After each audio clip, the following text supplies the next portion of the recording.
Se você quer se tornar um especialista em geopolítica mundial, não perca nenhum dos nossos episódios. Investigamos para que você tenha informações claras e precisas. Vários países da NATO deram a sua aprovação a Kiev para atacar o território russo. Com o fortalecimento militar da Rússia, a implantação de uma arma antissatélite no espaço e o aumento do número de tropas, sejam elas dos cubanos ou da África, a Ucrânia tem uma última oportunidade de evitar cair nas mãos de Vladimir Putin.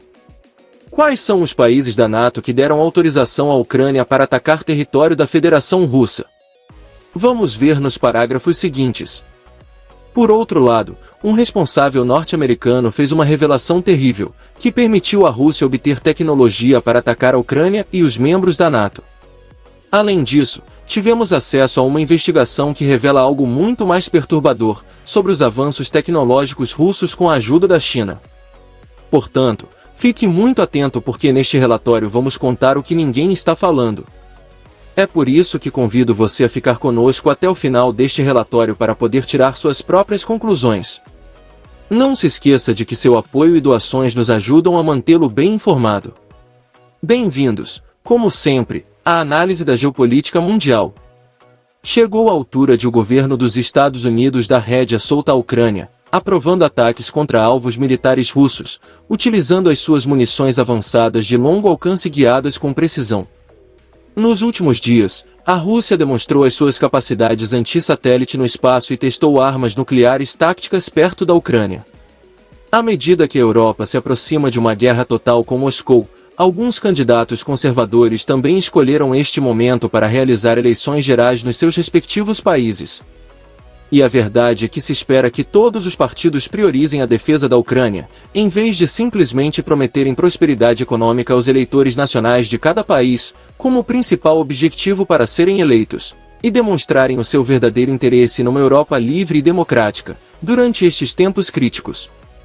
Nos últimos 27 meses, a Ucrânia tem estado envolvida numa luta que limita as suas capacidades, e os principais intervenientes europeus impediram-na de atacar alvos estratégicos russos, o que poderia melhorar a sua defesa e reduzir os ataques da Rússia.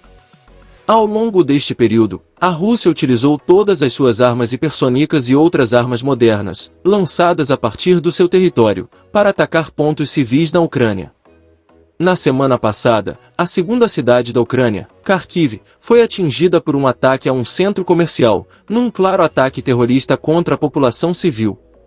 Mas quando os mísseis e drones iranianos atingiram cidades israelitas, os Estados Unidos e o Reino Unido não tiveram dificuldade em abatê-los no ar. Então, eu te faço as seguintes perguntas. Não deveriam fazer o mesmo para defender a Ucrânia? Qual é o medo de parar os ataques russos? Sabemos muito bem que eles não estão interessados em simplesmente interceptar mísseis russos apontados contra cidades ucranianas. A verdadeira ajuda deve ter um componente essencial: equipamentos de alta tecnologia para deter mísseis e drones. O ataque da Ucrânia aos aeródromos de bombardeiros russos e às rotas de fornecimento de munições poderia ajudar a reduzir o impacto do ataque russo, e isto inclui a ponte Kerch.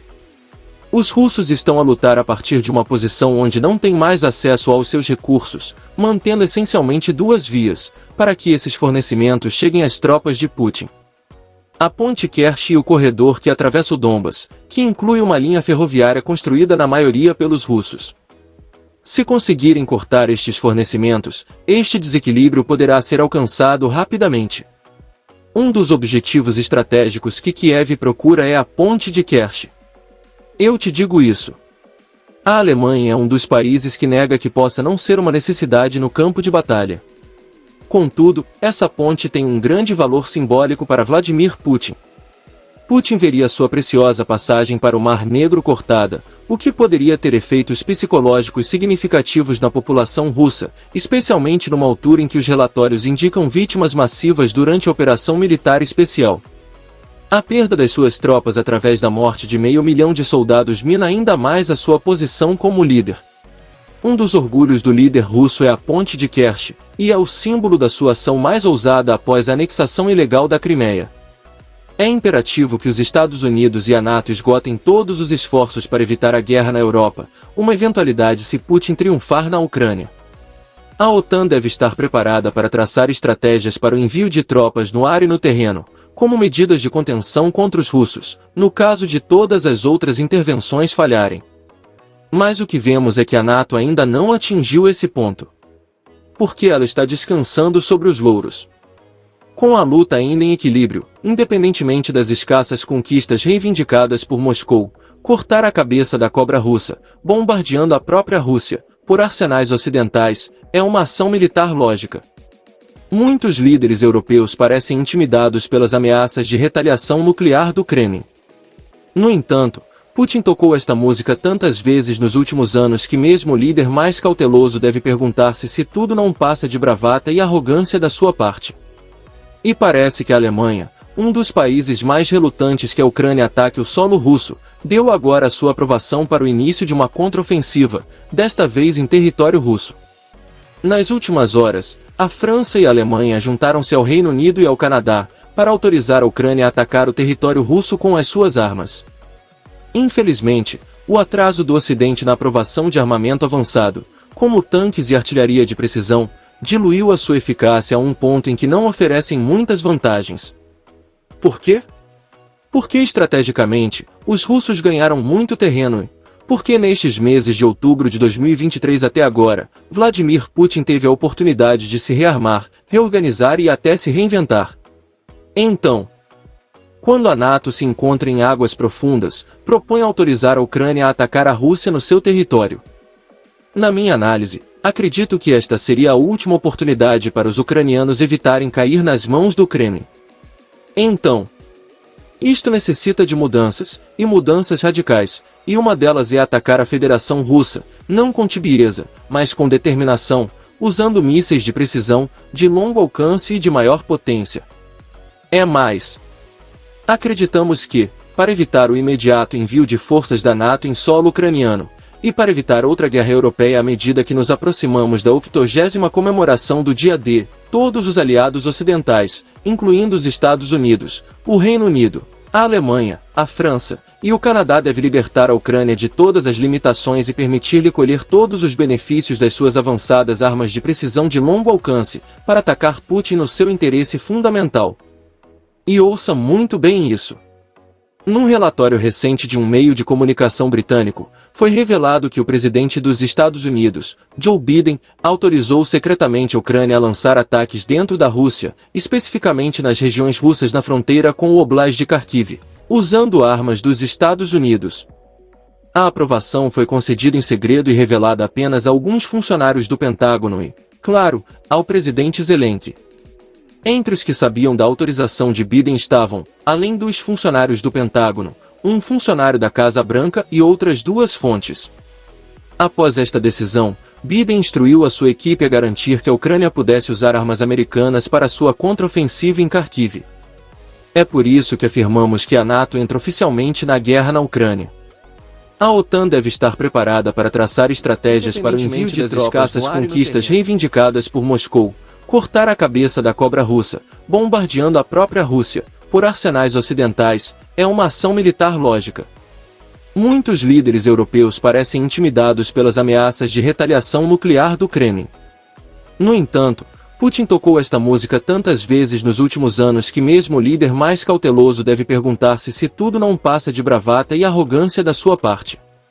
E parece que a Alemanha, um dos países mais relutantes que a Ucrânia ataque o solo russo, deu agora a sua aprovação para o início de uma contraofensiva, desta vez em território russo.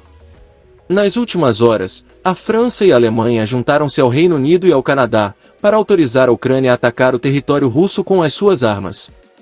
Infelizmente, o atraso do Ocidente na aprovação de armamento avançado, como tanques e artilharia de precisão, diluiu a sua eficácia a um ponto em que não oferecem muitas vantagens. Por quê? Porque estrategicamente, os russos ganharam muito terreno e, porque nestes meses de outubro de 2023 até agora, Vladimir Putin teve a oportunidade de se rearmar, reorganizar e até se reinventar. Então, quando a NATO se encontra em águas profundas, propõe autorizar a Ucrânia a atacar a Rússia no seu território. Na minha análise, acredito que esta seria a última oportunidade para os ucranianos evitarem cair nas mãos do Kremlin. Então, Isto necessita de mudanças, e mudanças radicais, e uma delas é atacar a Federação Russa, não com tibieza, mas com determinação, usando mísseis de precisão, de longo alcance e de maior potência.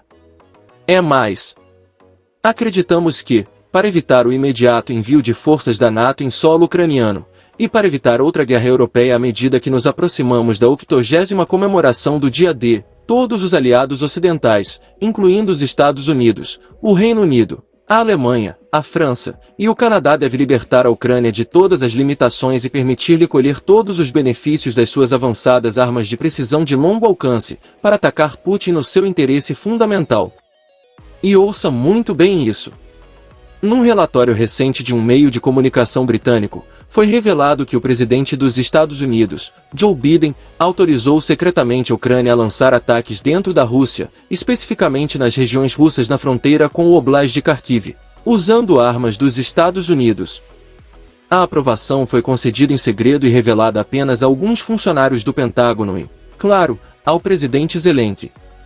Entre os que sabiam da autorização de Biden estavam, além dos funcionários do Pentágono, um funcionário da Casa Branca e outras 2 fontes. Após esta decisão, Biden instruiu a sua equipe a garantir que a Ucrânia pudesse usar armas americanas para sua contraofensiva em Kharkiv. É por isso que afirmamos que a NATO entra oficialmente na guerra na Ucrânia. Qual será então a resposta de Vladimir Putin? Saberemos disso em alguns dias. Esta ação pretende ser uma resposta às forças russas que atacam o território ucraniano, de acordo com um porta-voz do Pentágono. Tal como afirma outro responsável dos Estados Unidos citado no relatório, a posição da Casa Branca sobre permitir ataques de longo alcance contra a Rússia permanece inalterada. Ou seja, isso já é um fato. No entanto, não há indicação de quando Biden concedeu a aprovação à Ucrânia. Por sua vez, o presidente russo, Vladimir Putin, emitiu um alerta sobre um possível conflito global se os aliados ocidentais de Kiev permitirem que a Ucrânia utilize as armas que lhe foram fornecidas para ataques dentro da Rússia, uma ação que a Ucrânia defende há muito tempo, pedindo a sua parceiros para apoiá-lo. Os Estados Unidos deixaram claro que não apoiariam nem tolerariam o uso das suas armas para ataques diretos contra a Rússia. No entanto, o secretário de Estado Antony Blinken indicou que a sua posição seria flexível na resposta a esta questão, quando questionado sobre a posição atual de Washington durante uma entrevista esta quarta-feira, dizendo que a Ucrânia tem de se defender e que os Estados Unidos lhe forneceriam o que é necessário para atingir seu objetivo. É então claro que foi emitida autorização para atacar alvos russos no seu território. E para aqueles que me perguntam constantemente como a Rússia conseguiu desenvolver algumas tecnologias como o bloqueio eletrônico, quero dizer-vos que, de acordo com o responsável dos Estados Unidos, foi encontrada uma abundância de componentes dos Estados Unidos em armas russas, o que é considerado inaceitavelmente elevado. As empresas americanas devem garantir a supervisão das suas exportações, aconselha o conselheiro adjunto de Segurança Nacional, Dalein-Sim. Ele acrescentou que uma quantidade alarmante de componentes americanos foi descoberta em armas russas, sublinhando a necessidade de maior vigilância e controle entre as empresas americanas. Sim disse na terça-feira que as empresas não deveriam desempenhar o papel de engrenagens involuntárias no arsenal da autocracia russa. Na terça-feira, o alto funcionário dos Estados Unidos observou que inúmeros componentes de armas dos Estados Unidos, que considero inaceitáveis, acabaram em mãos russas. Dalein-Sim, vice-conselheiro de Segurança Nacional dos Estados Unidos para a Economia Internacional, descreveu a proporção de componentes dos Estados Unidos ou de marcas ocidentais no arsenal de campo de batalha russo como desencorajadora e exorbitantemente elevada. Sim discursava num evento da Brookings Institution em Washington, no dia 28 de maio, quando apelou às empresas tecnológicas americanas para exercerem um maior escrutínio sobre as suas exportações. Apelo urgentemente à responsabilidade corporativa, disse Sim. E ele também acrescentou: certifique-se de que as empresas americanas não se tornem involuntariamente parte daquilo que ele chamou de arsenal de autocracia da Rússia. Os seus comentários de terça-feira serviram como uma revelação de quão complicado é para os Estados Unidos impedir que os seus produtos fluam para o território russo sem restrições. Os resultados de uma investigação do Nikkei Ásia no ano passado revelaram que a Rússia conseguiu obter chips fabricados nos Estados Unidos no valor de centenas de milhões de dólares, mesmo com a imposição de sanções. Foi relatado que a maioria desses itens foi entregue à Rússia por Hong Kong e China. Depois do 11 de setembro, foram necessárias décadas para construir a arquitetura de sanções financeiras contra qualquer país, mas tenho de admitir que contra a Rússia, elas funcionaram muito pouco. Agora, os Estados Unidos têm de trabalhar a alta velocidade para evitar que as empresas de tecnologia e dispositivos eletrônicos continuem a fazer um favor a Vladimir Putin para que ele continue a produzir as suas armas com tecnologia norte-americana. Assim, na minha opinião, o Partido Republicano deu a Vladimir Putin muito tempo para se reinstalar, e isso inclui o desenvolvimento de certas tecnologias com a ajuda da China. E o mais perturbador da investigação a que tivemos acesso é que através da rede de espionagem russa e de agentes secretos, que operam em território norte-americano, Moscovo conseguiu, e com muita atenção a isso, atingir os engenheiros, técnicos e especialistas em design, desenvolvimento e fabricação de armas de última tecnologia, que trabalharam em empresas fabricantes de armas nos Estados Unidos. Isto é, na Lockheed Martin, Boeing e Raytheon, etc. O que você acha disso? Esta é uma das maneiras de colocar a tecnologia americana em mãos inimigas. Vladimir Putin copiou esta estratégia dos chineses, que conseguiram desenvolver armas e conseguiram chegar à Lua em pouco tempo. Por quê? Olha, então, o que acontece?